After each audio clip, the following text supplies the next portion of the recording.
Hello and welcome to this tech tip from Will. In this video I will look at the different editions of Windows Server 2016. By the end of this video you'll be familiar with the different editions of Windows Server 2016 and will be able to choose the right one for your needs. So let's get started. In this video I will look at 5 different editions of Windows Server 2016. I will start by looking at the 3 main editions: Windows Server 2016 Essentials, Windows Server 2016 Standard, and Windows Server 2016 Data Center. Later on in this video I will look at 2 more specialized editions: Windows Hyper-V Server 2016 and Windows Storage Server 2016. It's worth noting at this point that there is no multi-point edition of Windows Server 2016. In earlier versions of Windows Server, multi-point was a special edition that allowed multiple users to share a single computer. Multi-point edition essentially works like this. Each user is given their own workstation, which consists of a monitor, a keyboard, and a mouse. These workstations are then connected to the multi-point server. Despite being connected to the same physical computer, each user would receive their own independent Windows experience. This type of setup was commonly found in classrooms and lab environments. With Windows Server 2016, there is no standalone multi-point edition. Instead, the multi-point edition has been superseded by a new role called the Multi-Point Services role. When the Multi-Point Services role is installed, you can turn your Windows Server 2016 server into a multi-point server. Now that we've identified the different editions of Windows Server 2016, let's now take a look at what each edition can actually do. The first edition I will look at is the Essentials edition. Windows Server 2016 Essentials is aimed at small businesses that require a basic server solution. Since it's aimed at smaller organizations, the Essentials edition is designed to operate as a single server network, although it can operate alongside other servers if necessary. With the Essentials edition, there are limits imposed on the number of users and devices that can connect to the server. To be more specific, the Essentials edition can support up to 25 users and 50 devices, making it suitable only for the smallest of networks. When you purchase the Essentials edition, you purchase the right to install the operating system only once. You can install Essentials either on a physical computer or a virtual server, but not both. Also, when installing Essentials, there are no server core or nano server interfaces available. With Essentials, you'll always receive the desktop experience interface, and there's nothing the administrator can do to change this. According to Microsoft, Windows Server 2016 Essentials can support up to 2 physical processors and, rather interestingly, up to 64 GB of RAM memory.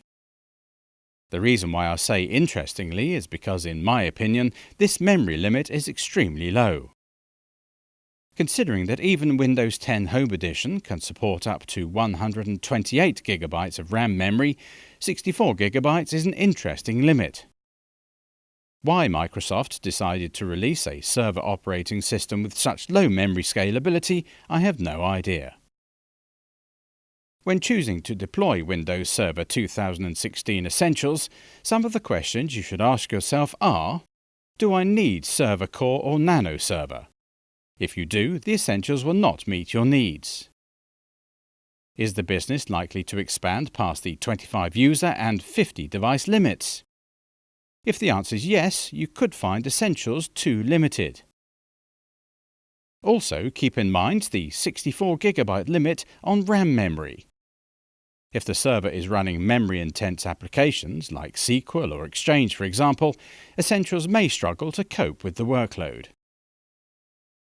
Let's now take a look at the Standard and Data Center editions.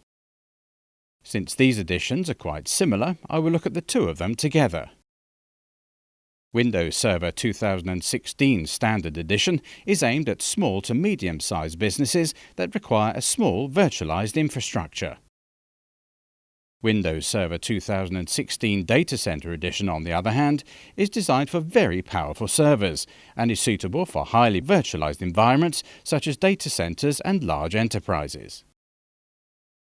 When you purchase the Standard Edition, you're licensed to install the operating system 3 times.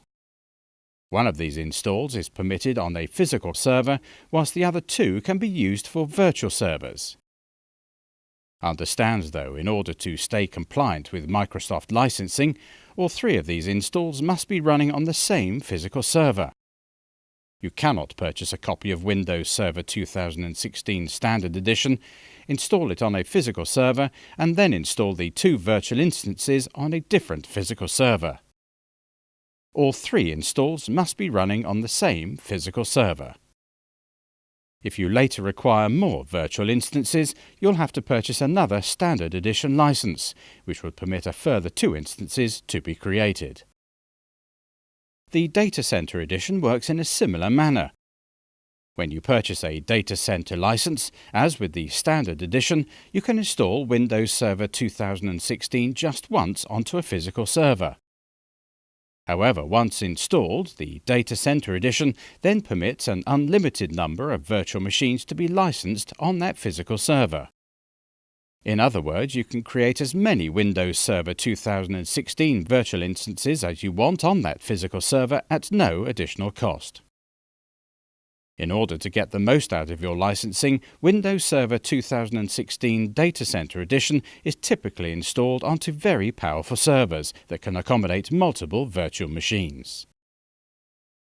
Unlike the Essentials, both the Standard and Data Center Editions allow the administrator to choose their preferred interface at the time of installation, either Desktop Experience or Server Core. The Desktop Experience interface provides a full graphical user interface, including File Explorer, a desktop, taskbar, and a Start menu. With the Server Core interface, the majority of the graphical interface is stripped out. With Server Core, the user interface is administered entirely from the command prompt and Windows PowerShell. It's worth noting at this point that the minimal server interface introduced in Windows Server 2012 and Windows Server 2012 R2 has been removed in Windows Server 2016. Instead, Microsoft have introduced a new interface called Nano Server. Nano Server is only available in Windows Server 2016 Standard and Data Center Editions. Of the different interface types, Nano Server is the most lightweight. So lightweight, in fact, that you cannot log into it locally. Instead, Nano Server is administered entirely from remote. From a hardware standpoint, both the Standard and Data Center Editions can address more hardware than the Essentials Edition, up to 64 physical processors and up to 24 terabytes of RAM memory. In terms of feature set, both the Standard and Data Center Editions support all of the core Windows Server 2016 features. However, Windows Server 2016 Data Center Edition includes a few additional features that aren't available in the Standard Edition, including Storage Spaces Direct, Storage Replica, Shielded Virtual Machines, and a new networking stack with additional virtualization options. When deciding whether to deploy Windows Server 2016 Standard or Data Center Edition, the main question you should ask yourself is, how many virtual instances, if any, do I require? If you need just 1 or 2 virtual instances, then the Standard Edition should meet your needs perfectly. However, if you plan on deploying more virtual instances, either now or in the future, then you might want to consider the Data Center Edition instead. Another important consideration is whether you plan to use any of the features exclusive to the Data Center Edition, such as shielded virtual machines. If you do plan on using these features, then you have no choice but to purchase the Data Center Edition, since the Standard Edition doesn't include these features. That covers the three main editions of Windows Server 2016. In the real world, these are the editions you're most likely to come into contact with, but there are a couple of specialized editions too, which you might run into. The first of these is Microsoft Hyper-V Server 2016. Hyper-V Server 2016 is available free of charge and is a download from the Microsoft website. As the name suggests, Hyper-V Server 2016 is a lightweight, out-of-the-box hypervisor and is designed to do nothing other than host virtual machines with Hyper-V. When you install Hyper-V Server 2016, you essentially get a server core interface with the Hyper-V role pre-installed. All the administrator has to do is to configure the role. Since there is no desktop experience interface available, all local administration of Hyper-V Server 2016 is done by the command line and by using Windows PowerShell. Since Hyper-V Server 2016 is nothing more than a hypervisor, it comes with an extremely limited set of roles and features. In fact, the only roles and features that can be installed are those that we can integrate with Hyper-V, such as failover clustering to create highly available Hyper-V clusters, file and iSCSI services to connect your virtual machines to shared storage devices, and Windows Server Backup so that you can back up your virtual machines.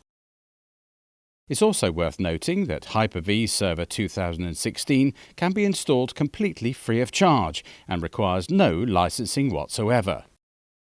That being said, all virtual machines that run on the server do have to be licensed. Unlike the Standard and Data Center editions, you get no free virtual machine licensing with Hyper-V Server 2016. The final edition I will look at is Windows Storage Server 2016. Windows Storage Server 2016 works slightly differently to the other editions we've looked at. Windows Storage Server 2016 can be obtained either directly from Microsoft or from hardware distributors approved by Microsoft. Typically, Windows Storage Server 2016 comes either pre-installed or bundled together with some kind of hardware storage device. According to one of the Microsoft blogs, Windows Storage Server 2016 comes in two different editions, the Workgroup Edition and the Standard Edition. The edition you end up with depends entirely on the type of storage device you purchase. Let's look at some of the differences between the two editions. The first difference is the number of CPUs. With the Workgroup Edition, just one CPU is supported, whereas the Standard Edition can address up to two CPUs. When it comes to RAM memory, the Workgroup Edition can address up to 32 GB of RAM, whereas the Standard Edition supports an unlimited amount of RAM. In terms of disk support, Workgroup can support a maximum amount of 6 disks, making it suitable only for smaller storage devices, whereas Standard supports an unlimited number of disks. From a user limit standpoint, the Workgroup Edition has a maximum limit of 50 users. Standard, on the other hand, supports an unlimited number of users. Also, the Workgroup Edition imposes limits on the number of concurrent SMB connections to 250 connections, whereas the Standard Edition has no such limits and supports an unlimited number of connections. Beyond this, both editions of Storage Server 2016 support SMB and NFS file sharing, Active Directory domain join, iSCSI target and boot functionality, and Windows storage spaces. However, the Standard Edition also includes some advanced storage features which are not found in the Workgroup Edition, namely deduplication, branch cache, and virtualization support. Well, that concludes our look at the different Windows Server 2016 editions. In the next video, I'll demonstrate how to install Windows Server 2016 and will perform a clean installation of Windows Server 2016 Data Center Edition. I hope that you've enjoyed this video from Tech Tips from Will. For more videos covering Windows Server 2016, check out our YouTube page. And don't forget to support our videos by liking them and subscribing to our channel. Many thanks, and we'll see you on the next Tech Tip.